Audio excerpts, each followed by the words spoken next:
আজকে সরস্বতী পুজো।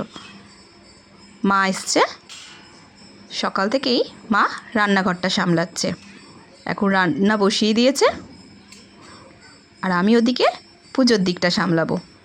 মা বলেই দিয়েছে। বললাম ঠিক আছে মা। এখন পুজোর জোগাড় করতে বসেছি। এবারে হয়তো আমি সরস্বতী পুজোটা করেই উঠতে পারতাম না। আমার শর্ট ভিডিওতে সেটা জানিয়েছি।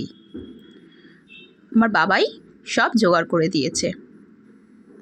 প্রিন্সেসের চোখে ইনফেকশন হয়ে গেছিলো।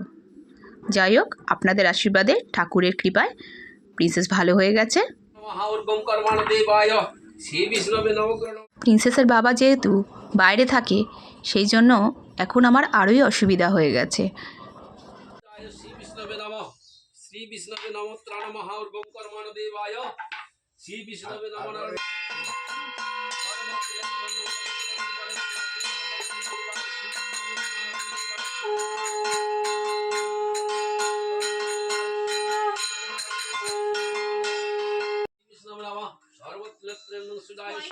প্রিন্সেসের বাবা যখন আগে বার্নপুরে থাকতো, তখন সপ্তাহে সপ্তাহে আসতে পারতো, তখন অতটা আমার অসুবিধা হতো না।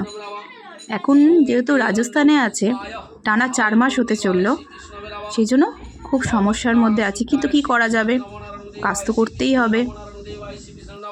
আমার দাদার মেয়েও এসছে, দুজনে কেমন শাড়ি পরেছে দেখুন। আমার নিজের ছোটোবেলার কথা মনে পড়ে যায়। অন্তত সরস্বতী পুজোর দিন শাড়ি তো পরবই, মায়ের শাড়ি থেকে নিয়ে।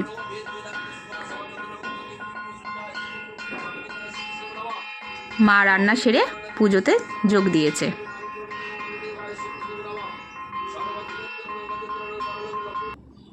পুজো হয়ে গেছে। আমার সরস্বতী ঠাকুরটা কিন্তু বাড়িরই। প্রিন্সেস এখন প্রসাদ খেয়ে নাচের স্কুলে যাচ্ছে, ওখানেও পুজো হয়েছে।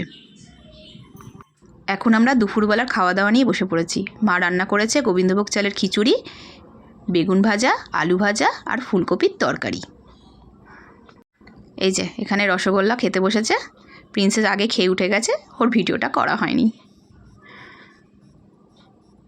খুব ভালো টেস্ট হয়েছে। কিন্তু পুজোর দিনে রান্না করলে একটা অন্যই রকমই খাবারের টেস্ট হয়, সেটা বলুন আপনারা, তাই হয় নাকি?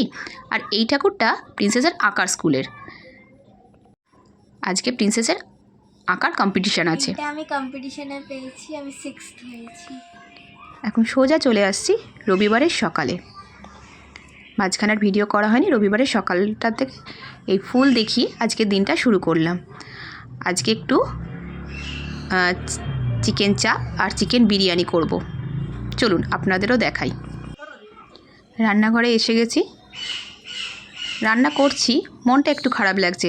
প্রিন্সেসের বাবা আমার হাতে চিকেন বিরিয়ানি ও চিকেন চাপ খেতে খুব ভালোবাসে, কিন্তু কি করব, মেয়েটাও ভালোবাসে, আমার মাও ভালোবাসে।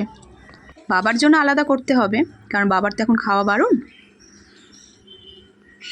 কি করা যাবে, চলুন রান্না করি, দেখাচ্ছি আপনাদের। চিকেন চাপটা আমি খুব সহজ উপায়ে করি। বিরিয়ানির মাংসটা যে টক দই, পেঁয়াজ বাটা, আদা বাটা, রসুন বাটা দিয়ে মাখিয়ে রেখেছিলাম, ওই বাটাটাই আলাদা একটা ফ্রাই প্যানে ঘি আর সাদা তেল গরম করে গোটা গরম মশলা, তেজপাতা দিয়ে ওই মশলা শুদ্ধ চিকেনটা দিয়ে দিলাম। তার মধ্যে লাল লঙ্কার গুঁড়ো, একটু নুন প্রয়োজন মতো, আর একটু ঝাল লঙ্কার গুঁড়ো দিয়ে ঢাকা দিয়ে রেখে দিলাম।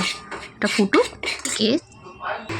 10 মিনিট পর ছাতুটা একটুখানি শুকনো খোলা নেড়ে নিলাম, নিয়ে ওটা মিশিয়ে দিলাম। চিকেন চাপে কিন্তু আমি জল দিই না। তারপর আবার 10 মিনিট ঢাকা দিয়ে রাখবো। বিরিয়ানিটা যেহেতু আগের ভিডিওতে দেখিয়েছি, এই জন্য দেখালাম না। তারপর ওপর কেওড়ার জল, মিঠা আতর, গোলাপ জল দিয়ে দিলাম। চিকেন চাপটা পুরো রেডি। এই যেখানে দেখুন চিকেন চাপ, বিরিয়ানি, স্যালাড সাজিয়ে দিয়েছি।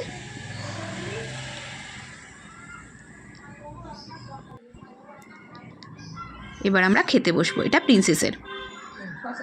মা আর আমি খেতে বসেছি। বাবাকে চিকেন স্টু আর ভাত দিয়ে দিয়েছি। চিকেন স্টুটা দেখালাম না। বিরিয়ানিটা আমরা খেতে বসেছি। চিকেন চাপ আর বিরিয়ানিটা সত্যি খুব ভালো হয়েছিল।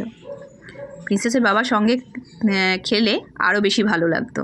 ঠিক আছে, আজকের মতো ভিডিওটা আমি এখানেই শেষ করলাম। ভালো লাগলে লাইক, কমেন্ট, শেয়ার বা প্লিজ চ্যানেলটা সাবস্ক্রাইব করে দেবেন। আজকের মতো টাটা। নেক্সট ভিডিওর জন্য ওয়েট করুন।